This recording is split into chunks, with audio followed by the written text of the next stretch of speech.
The numbers appeared white and cold against the black screen. 59 minutes. 58. The countdown moved in silence, each second disappearing into the next, pulling the viewer toward an inevitable moment. Then the digits hit 0. For a single breath, nothing happened. Then the sound arrived, a flat crack, distant but unmistakable, the kind of percussion that doesn't echo so much as it punctures. Not fireworks. Not champagne. A mortar report, somewhere far from celebration, somewhere men were moving in darkness with weapons ready and orders given hours before. At midnight, in capitals across the free world, champagne bottles popped open and strangers kissed under paper streamers. At midnight, in trenches and command posts and freezing river valleys, other men were already across the line. They had crossed while the calendar still read December, while sentries were distracted by thoughts of home, while staff officers were drafting New Year messages instead of monitoring forward positions. They had crossed because someone understood that the turn of a year was not just a date. It was a crack in attention. It was a seam in routine. It was a moment when even trained soldiers allowed themselves to believe, for just one night, that the war might pause. It never paused. In the next quarter hour, you will hear about 3 operations launched at midnight on New Year's Eve. 3 commanders who saw the calendar as terrain. 3 decisions made in the final days of December that rewrote alliances, reshaped doctrine, and forced governments to choose between victory and loyalty. One of these operations succeeded so completely that it nearly destroyed the coalition it was meant to defend. One became a photograph that outlived every tactical result it produced. And one was never reported in the newspapers of its time, buried not because it failed but because its success created a problem no public relations office knew how to solve. The last one, the unreported one, involved a choice made in a private room with no witnesses except the men who had to live with it. That choice still shapes how modern militaries think about command authority, alliance politics, and the cost of initiative. But to understand why that choice mattered, you have to understand why midnight itself became a weapon. You have to understand what happens when the calendar stops being a neutral fact and becomes an operational advantage. Stay with this. By the end, you'll see how a single night, repeated across different wars, taught leaders that controlling the narrative of time is as important as controlling the ground beneath your feet. Midnight is arbitrary. That truth sits at the foundation of every New Year attack ever planned. The rotation of the Earth does not pause at 00 hours. The enemy does not vanish when December becomes January. But human institutions treat the boundary as real. They schedule rotations around it. They authorize leave near it. They establish rhythms that assume the year ends cleanly, that one set of orders expires and another begins with the turning of a page on a headquarters calendar. This creates vulnerability. A military unit is never more predictable than when it follows a calendar. Relief schedules lock in weeks in advance. Commanders rotate home. Replacements arrive unfamiliar with local terrain. Supply chains adjust for holiday slowdowns. Even in active combat zones, there is a tacit assumption that certain nights will remain quiet, that some traditions hold even in war. New Year's Eve is one of those nights. It is a night when soldiers in rear areas expect hot food, when officers permit a single drink, when sentries scan the darkness with minds half-turned toward memory. It is a night when the enemy, it is assumed, will also pause. Assumptions like that are where wars shift. The commanders who exploited New Year understood something deeper than mere surprise. They understood that timing is a psychological weapon. A raid at midnight on November 7th is unexpected. A raid at midnight on January 1st is a violation. It strikes not just at defenses but at the idea that certain moments remain sacred. It tells the enemy that no hour is safe, that the calendar offers no protection, that the war recognizes no holidays. The demoralization can spread faster than the tactical damage. But there is risk in this. Attacking on New Year also violates the unwritten agreements that keep coalitions stable. Allies tolerate initiative. They do not tolerate surprises that force them to defend actions they were never consulted about. A commander who moves at midnight without clearance may win ground and lose political cover in the same stroke. The tension between tactical opportunity and strategic patience is never sharper than in the final hours of December. Weather plays into this as well. In northern climates, New Year often arrives during the coldest stretch of winter. Rivers freeze. Ground hardens. Fog settles into valleys and stays for days. For an attacker willing to move in darkness, these conditions are advantages. Frozen rivers become highways. Fog conceals assembly areas. Cold keeps defenders inside shelters longer than they should stay. For a defender expecting nothing to happen, these same conditions become excuses. Roads are impassable. Patrols are delayed. Reconnaissance flights are grounded.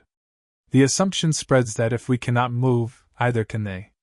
That assumption, repeated across enough headquarters, becomes an invitation. Now imagine a room where this is being planned.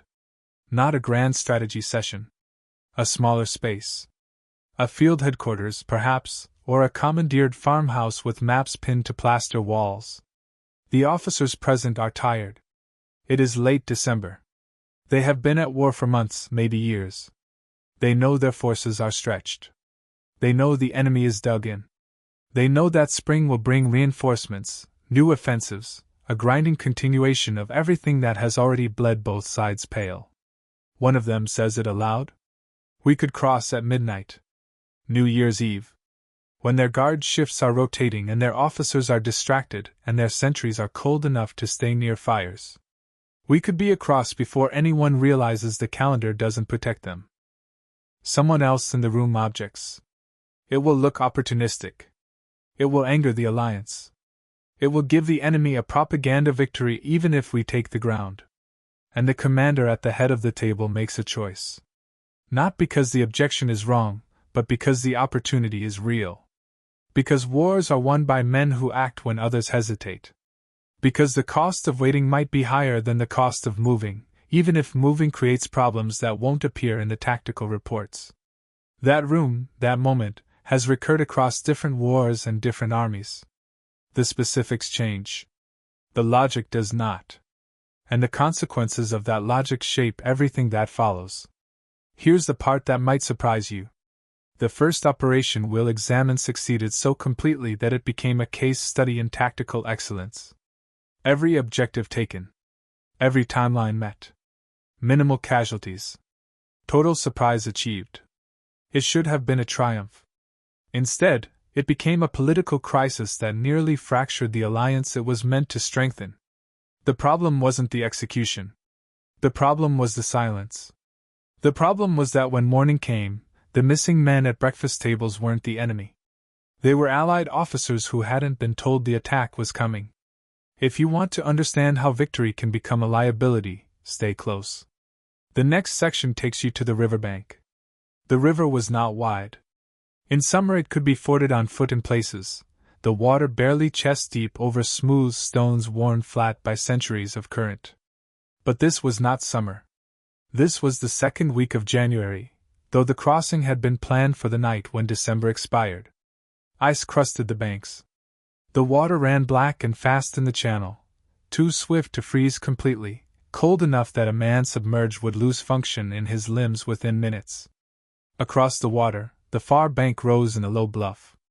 Defensive positions had been dug into the slope months earlier, reinforced with logs and sandbags, sited to cover the obvious crossing points. During daylight, movement near the river drew immediate fire. Patrols worked the near bank, probing for weaknesses, pulling back before dark. The enemy knew the river was a boundary. They treated it as such. They watched it. But they did not expect it to be crossed at midnight on New Year's Eve. The plan had been assembled in pieces over 3 weeks. Engineers scouted the banks under cover of routine patrols, marking depths and currents without drawing attention. Small boats were requisitioned from villages upstream, hidden in barns and covered with straw. Assault troops were pulled from the line in small groups, rotated to rear areas under the pretense of rest, then quietly concentrated in a wooded area 2 kilometers from the intended crossing site. No written orders were issued. Briefings were verbal, delivered to squad leaders only, with instructions to pass details to their men no earlier than dusk on the day of the attack. The operational security was exceptional. It was also incomplete. The commander authorized the attack without informing the Allied headquarters responsible for the sector. The logic was clear to him. Allied command structures moved slowly. Requests for approval traveled through layers of staff officers, political liaisons, coordination cells designed to prevent exactly the kind of unilateral action he was planning. By the time approval came through, if it came at all, the opportunity would be gone. The enemy would rotate fresh troops into the line. The weather would shift. The moment would pass. So he chose silence. He chose to act and seek forgiveness rather than wait and lose initiative. It was a gamble built on the belief that success would justify the breach of protocol. On the night of the crossing, the temperature dropped to 14 degrees. Frost formed on rifle stocks and pack straps. The men moved in columns through the trees, stepping carefully to avoid snapping branches, their breath misting in the darkness. Behind them, artillery crews prepared fire missions, ready to provide cover if the assault was discovered. Ahead, scouts crept to the water's edge, confirming that the enemy positions showed no unusual activity. Fires burned in the defensive works across the river. Laughter carried faintly over the water. Someone was singing. Midnight approached. The assault teams reached the boats. Engineers had already positioned them along a section of bank screened by overhanging willows. Each boat would carry 8 men and their equipment. The crossing would be made in 2 waves, the first to secure the far bank, the second to reinforce and push inland. Speed was essential. Once the first boat touched shore, the entire operation depended on moving faster than the enemy could react. At 5 minutes to midnight, the order was given. The boats slid into the water without a sound. Paddles dipped and pulled, propelling the small craft into the current. The men inside sat rigid, weapons across their knees, eyes locked on the far bank. The water hissed against the hulls. The cold bit through wool and leather. No one spoke. The first boat reached the far side at 4 minutes past midnight. A sergeant stepped into knee-deep water, his boots sinking into mud, and pulled the boat against the bank. The 7 men behind him climbed out and moved immediately toward the bluff. They could hear voices above them now, clearer, coming from the nearest defensive position. The voices were relaxed. Celebrating. Unaware. The sergeant raised his hand. His squad froze. He listened. Then he signaled forward, and they climbed. They were halfway up the bluff when someone on the enemy line noticed movement. A shout went up. Rifles fired, the muzzle flashes bright and scattered. The sergeant's squad did not return fire. They rushed the position, covering the final meters and seconds, overwhelming the defenders before a coherent response could form. Within 2 minutes, the first defensive work was taken. The squad turned their captured machine gun toward the next position and opened fire, covering the second wave of boats now crossing the river. By 12:15, 3 defensive positions were in Allied hands. By 12:30, the entire sector of the enemy line covering the crossing site had collapsed. Survivors fled inland, some without weapons, others trying to organize a counterattack that never materialized. The assault force consolidated its hold on the bluff and began moving supplies across the river. Engineers started constructing a temporary bridge. Artillery fire, called in to suppress enemy reinforcements, landed with precision on road junctions and assembly areas. The operation was a tactical masterpiece. Every phase executed as planned. Casualties were minimal. The bridgehead was secured before dawn. And then the sun came up. In Allied headquarters, 30 kilometers to the west, staff officers arrived for morning briefings to discover that a major offensive had been launched without their knowledge. Liaison officers from partner nations demanded explanations. Political advisors scrambled to draft statements. The sector commander who had ordered the crossing was summoned to explain himself, and he arrived with maps and casualty reports and a detailed account of a successful operation that had achieved every objective. For the commander, this was both victory and trap. He received accolades. He was promoted. But he was also increasingly judged not on results but on visibility, not on whether operations succeeded but on whether they generated the right kind of story.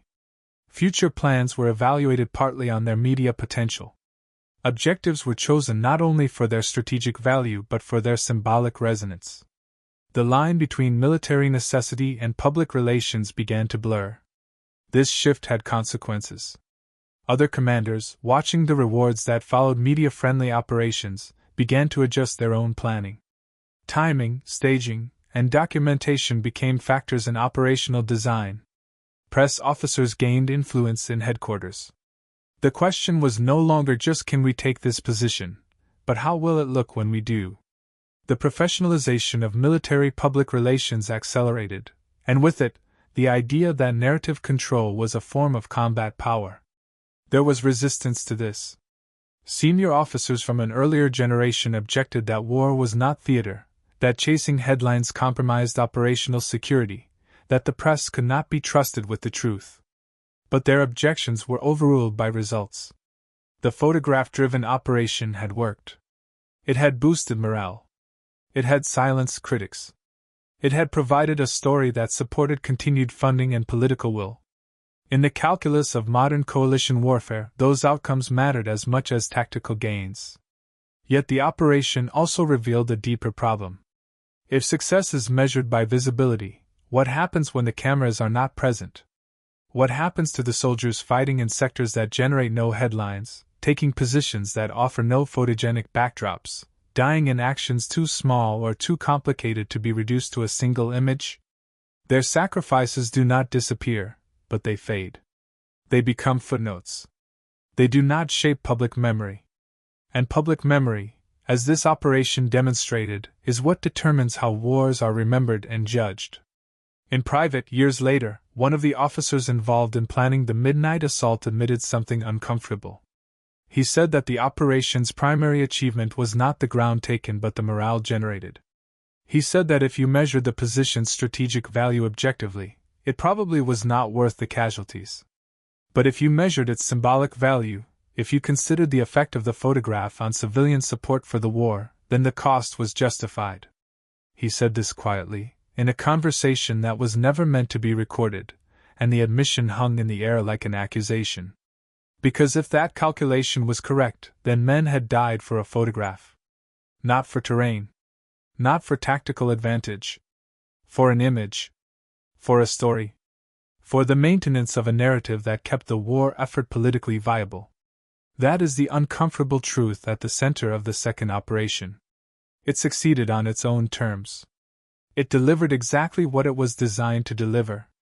But those terms included the understanding that some battles are fought not to win ground but to win memory. And once you accept that premise, once you build it into your operational planning, you have changed what war means. The photograph still exists. You have probably seen it, even if you did not know its origin. It appears in textbooks and documentaries, always presented as evidence of something larger than itself. And perhaps it is. Perhaps the image does capture something real about the war it depicts. Or perhaps it only captures what the commanders who staged it wanted you to believe. The truth is probably somewhere between those possibilities. But the fact that we cannot be certain, the fact that the line between documentation and propaganda was deliberately blurred, tells you something important about how New Year operations evolved. They stopped being purely tactical events. They became instruments of narrative control. And the commanders who understood that shift, who planned for it and exploited it, gained advantages that traditional military thinking could not account for. If you're still watching, you might be wondering where this leads. Two operations, two different approaches to the same midnight timing. One emphasized secrecy and surprise. One emphasized visibility and symbolism. Both succeeded tactically. Both created political complications. But neither of them faced the deepest dilemma, the one that forces a choice between victory and alliance, between punishing success and rewarding initiative. That dilemma belongs to the third operation. The one that was never reported. The one that ended not with a photograph but with a private conversation that decided whether a winning general would be reprimanded for winning. That conversation is where the story turns. That conversation is where you see what happens when the calendar becomes a weapon that cuts both ways. Stay close. The next section takes you into the room where that choice was made. The third operation was different from the first two in a way that mattered more than tactics or timing. It was not just successful, or visible, or controversial. It was correct. By every measure available to the officers who planned it, launching at midnight on New Year's Eve was the right decision. Intelligence confirmed enemy weakness. Weather favored the assault. Logistics were in place. The risk was acceptable. The opportunity was real. And the commander who ordered it understood that hesitation would cost lives and ground. So the attack proceeded. And it succeeded. Objectives taken. Casualties minimal. The enemy line broken at a critical point. Follow-on forces exploited the breach, advancing kilometers in hours, collapsing defensive positions that had held for months. By any reasonable standard, the operation was exactly what competent generalship looked like. But the commander had not requested permission. He had not informed Allied headquarters. He had not coordinated with neighboring sectors. He had acted on his own authority, confident that results would speak for themselves, that no one would question a victory delivered cleanly and efficiently. He was wrong about that. The problem was not the success. The problem was the precedent. If a field commander could launch a major offensive without clearance, what stopped others from doing the same? What prevented a dozen uncoordinated attacks that might conflict with larger strategy, waste resources, or expose Allied flanks? Coalition warfare required synchronization. It required shared planning and mutual consultation. It required that no single commander, no matter how competent, could act as though he commanded in isolation. The operation's success made the problem worse, not better. If it had failed, the response would have been straightforward. The commander would be relieved. The breach of protocol would be punished. The message would be clear: initiative without authorization is unacceptable. But success complicated everything. Punishing a commander who delivered a victory looked petty. It looked like bureaucracy prioritizing process over results. It risked demoralizing other field commanders, signaling that bold action would be punished regardless of outcome. Yet not punishing him sent its own message. It suggested that results justified any method. It implied that commanders could ignore alliance structures if they believed their judgment was superior. It opened the door to chaos. This was the dilemma placed before the senior leadership. Not a tactical question but a command philosophy question. Do you enforce discipline even when it means reprimanding success? Do you prioritize institutional coherence over individual brilliance? Do you accept that sometimes the right tactical decision is the wrong strategic decision, and that the difference matters more than the outcome? The decision could not be made in public. Press coverage of the operation had been favorable. Civilian leaders were pleased. The political cost of punishing the commander would be high. But the military cost of not punishing him might be higher, spread over years, embedded in the erosion of command structures and the normalization of unilateral action. So the conversation happened in private. In a room with no stenographer. No official record. Just the senior commander, two of his deputies, and the field commander who had launched the midnight attack. What was said in that room was never documented. But the people involved talked, quietly, in the years that followed. And from those fragments, a version of the conversation can be reconstructed. Not word for word, but close enough. The senior commander opened by acknowledging the tactical success. He did not downplay it. He did not question the results. He said clearly that the operation had been executed well, that the ground taken was valuable, that the casualties avoided were a credit to planning and execution. He wanted that understood before he said anything else. Then he asked a question. He asked the field commander whether he understood why the attack had been launched without clearance. Not whether it was justified. Whether the commander himself understood the reasoning. The field commander answered carefully. He said that the opportunity was time-sensitive. He said that requesting permission would have taken days, and by then the moment would have passed. He said that he believed the risk of acting was lower than the risk of waiting. He said he accepted responsibility for the decision. The senior commander nodded. Then he asked a second question. He asked whether the field commander believed his judgment was superior to the Allied command structure's judgment. Whether he thought he saw something they would have missed. The field commander hesitated. Then he said yes. He said that field commanders see terrain and timing in ways that headquarters cannot. He said that strategic coordination is important, but that it can also become paralysis. He said that wars are won by men willing to act when the moment arrives, not by committees debating whether permission should be granted. The senior commander did not argue. He simply asked a third question. He asked what would happen if every field commander made the same calculation. What would coalition warfare look like if a dozen officers, all confident in their own judgment, all convinced that headquarters was too slow, launched attacks whenever they saw an opportunity? The field commander did not answer immediately. When he did, his voice was quieter. He said that would be chaos. He said that coordination mattered. He said that he understood the risk. But he also said that this situation, this specific midnight opportunity, had been different. That the conditions justified the breach. The senior commander leaned back. He said that every commander who violated protocol believed his situation was different. That was the nature of the problem. Exceptional circumstances could always be claimed. The question was whether the institution could survive if exceptions became the norm. Then he made the choice. He told the field commander that the operation would stand. The ground would be held. The tactical success would be recognized. But the field commander would receive a formal reprimand. It would be placed in his file. It would not be publicized. It would not end his career. But it would be there, a permanent record that success did not erase the breach of protocol. The field commander asked whether that was fair. Whether a commander should be punished for winning. The senior commander said fairness was the wrong frame. This was not about fairness. It was about what the institution needed to survive. It was about sending a message to every other field commander that initiative was valued but that unilateral action carried consequences. It was about preserving the alliance by refusing to let tactical brilliance override strategic coherence. He said one more thing. He said that the field commander had been right about the tactical opportunity. The midnight attack had been the correct decision. But being right tactically did not mean being right institutionally.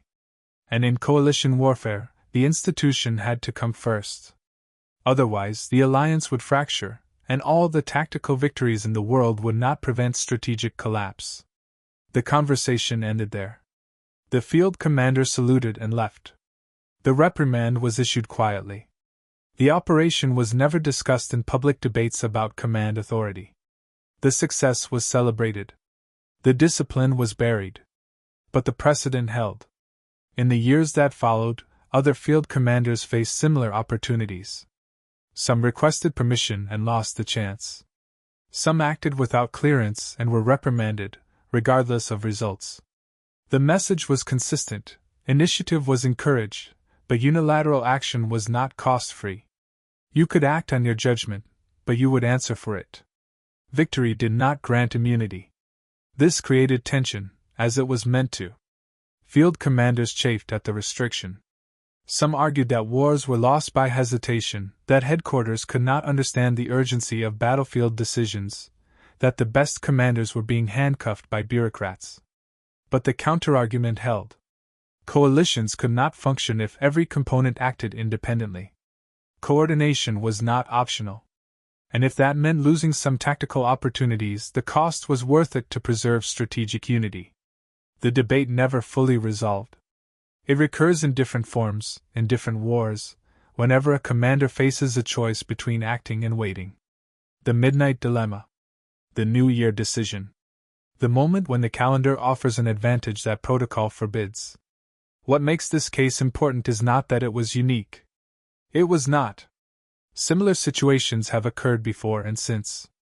What makes it important is that the decision was made consciously, with full awareness of the trade-off, and that the institution chose coherence over individual brilliance. That choice shaped doctrine. It shaped training.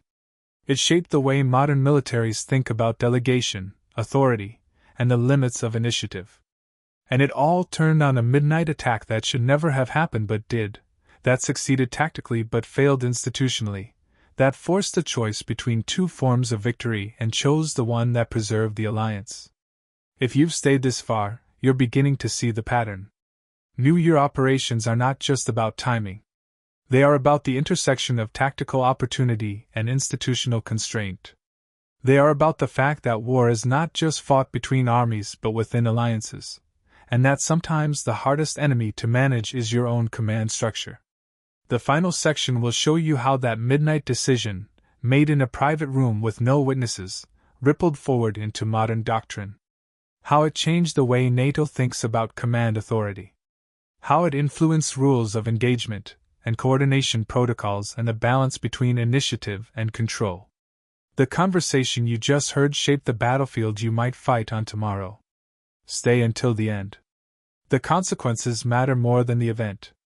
The immediate aftermath of the third operation was silence. The reprimand was filed.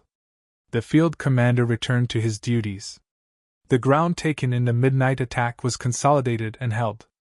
No press release mentioned the discipline. No political debate erupted. To outside observers, the operation appeared to be a straightforward success, another tactical victory in a long campaign, noteworthy only for its timing and efficiency. But inside military institutions, the decision to reprimand a successful commander began to circulate. Not officially. There was no memorandum distributed to all commands. But officers talked. Staff meetings referenced the case obliquely. Training scenarios began to incorporate the dilemma. What do you do when the tactically correct decision violates coordination protocols? The question became a touchstone, a way to test whether a young officer understood that war was more complicated than winning battles. Within a year, the case was being taught at staff colleges. Not by name. The specifics were anonymized, the details blurred, but the structure remained. A field commander sees an opportunity. Intelligence supports immediate action. Waiting for approval means losing the chance. The commander acts. The operation succeeds. Now what? Responses varied. Some students argued that success should erase the breach, that results mattered more than process, that commanders must be trusted to exercise judgment. Others argued that coalition warfare depended on discipline, that unilateral action undermined trust, that even successful breaches had to be punished to prevent others from following the same path. The instructors did not provide a correct answer. They let the debate unfold, watching to see which officers grasped the deeper tension. What emerged from those debates, slowly, was a shift in how militaries thought about delegation and control. The old model had assumed that field commanders operated with broad discretion, constrained mainly by logistics and strategic objectives. The new model recognized that in coalition operations, discretion had limits. Those limits were not always tactical. They were political, diplomatic, institutional. A commander could not simply ask whether an operation would succeed. He had to ask whether it would complicate alliance relationships, whether it would force political leaders to defend actions they had not authorized, whether it would create precedents that undermined coordination. This was a harder calculus. It required commanders to think beyond the immediate battlefield, to consider second-order effects, to weigh tactical gains against strategic cohesion. It required judgment that balanced competing imperatives. And it required accepting that sometimes the right answer was to do nothing, even when action was possible. The midnight operation, and the reprimand that followed, became the template for this kind of thinking. It was cited in discussions about rules of engagement, about the scope of command authority, about the procedures for launching operations near Allied boundaries. It influenced the development of coordination protocols that required notification even when permission was not technically needed. It shaped the culture that distinguished between encouraged initiative and prohibited unilateralism. NATO, in particular, absorbed these lessons. The alliance's command structure had always struggled with the tension between national autonomy and collective coordination. Member states wanted their forces to operate effectively, but they also wanted control over when and how those forces were committed. The midnight reprimand offered a model: allow tactical initiative within defined boundaries, but enforce those boundaries strictly, regardless of results. Success did not grant retroactive permission. Commanders who acted outside their authority would face consequences, even if the action delivered value. This became embedded in doctrine. Planning documents began to specify coordination requirements explicitly. Training exercises included scenarios where the tactically optimal choice violated procedural rules, forcing participants to navigate the dilemma. After-action reviews asked not just whether objectives were achieved but whether appropriate coordination had occurred. The metrics for evaluating commanders expanded to include their adherence to alliance protocols, not just their battlefield results. There was resistance, as there always is when institutions prioritize process over outcomes. Some commanders saw the new emphasis on coordination as bureaucratic excess, a constraint imposed by politicians who did not understand war. They argued that the midnight reprimand had been a mistake, that it punished exactly the kind of boldness that wins wars, that NATO was becoming risk-averse and slow. But the counterargument held. The alliance had survived not because it allowed unilateral action but because it enforced collective discipline. The political cohesion that kept NATO functional depended on trust, and trust required that no member acted without consultation. The midnight reprimand had preserved that trust by refusing to let tactical success override institutional norms. The cost was some lost opportunities. The benefit was an alliance that did not fracture under the weight of competing national interests. Over time, the lessons extended beyond military operations. Political leaders began to apply similar logic to diplomatic initiatives. The idea that unilateral action, even when successful, undermined collective institutions became a principle in broader alliance management. It shaped debates about intervention, about sanctions, about the use of force. The Midnight Dilemma, which had started as a tactical problem, became a framework for thinking about sovereignty and cooperation. Historians later noted the irony. A single New Year attack, launched without permission, reprimanded despite success, had influenced decades of alliance policy.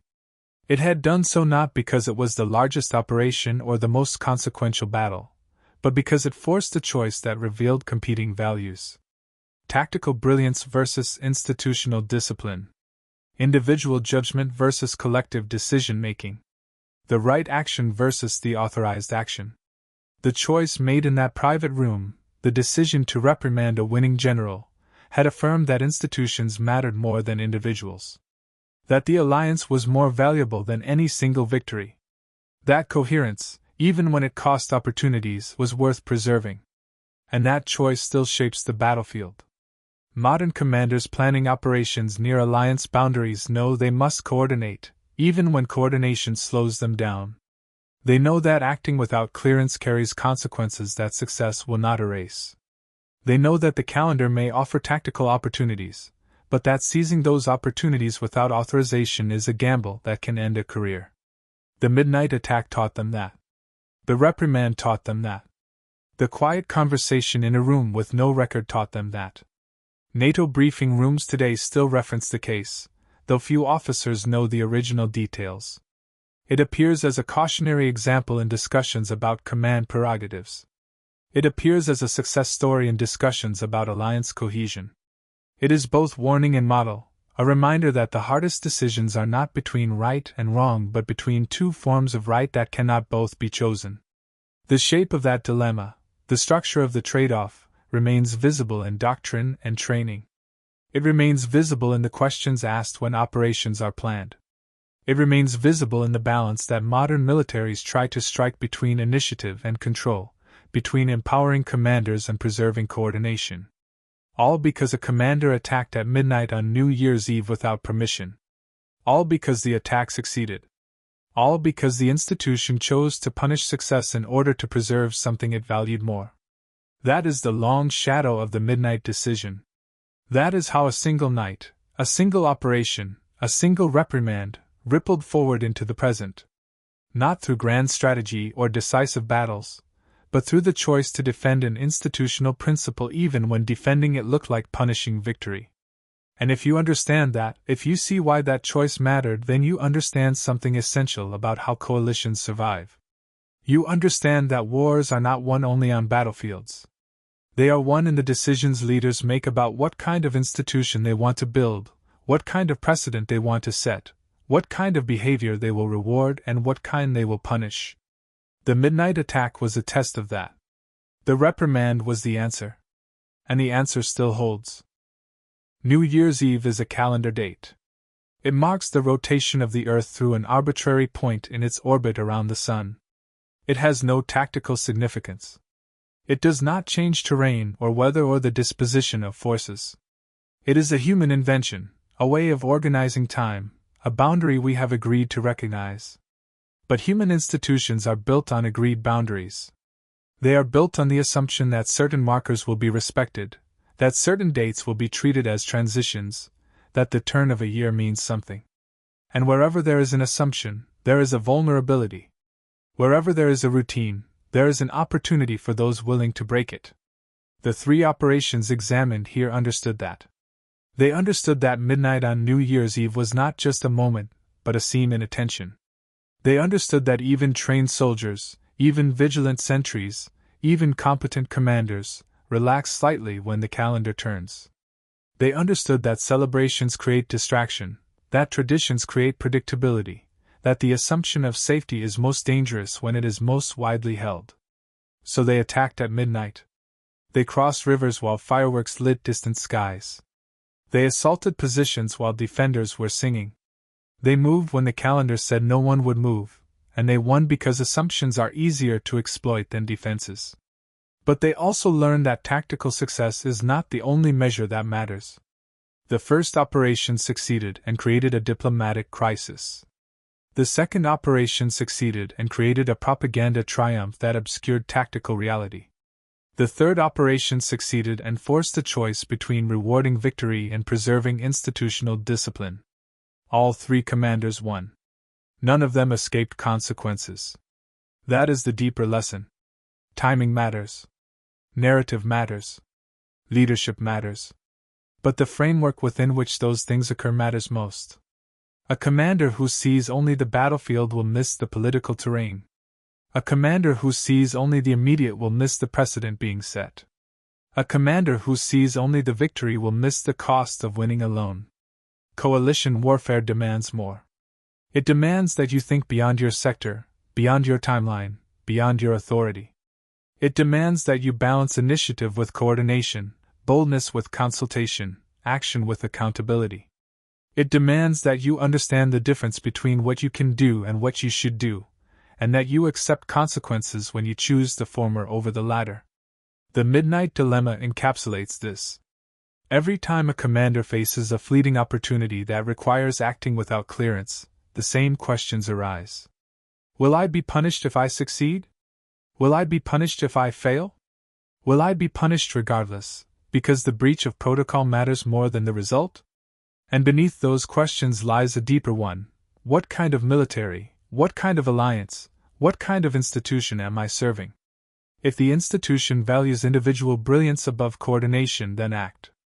If it values results above process, then seize the opportunity. But if it values coherence, if it values trust, if it values the slow, difficult work of maintaining a coalition that functions despite competing interests, then wait. Request permission. Coordinate. And accept that some opportunities will be lost because the cost of taking them unilaterally is too high. Modern doctrine tries to balance these imperatives. It tries to empower commanders while constraining them. It tries to encourage initiative while enforcing discipline. It tries to learn from the midnight attacks without encouraging more of them. It is an uncomfortable balance, and it will always be uncomfortable, because the tension is real.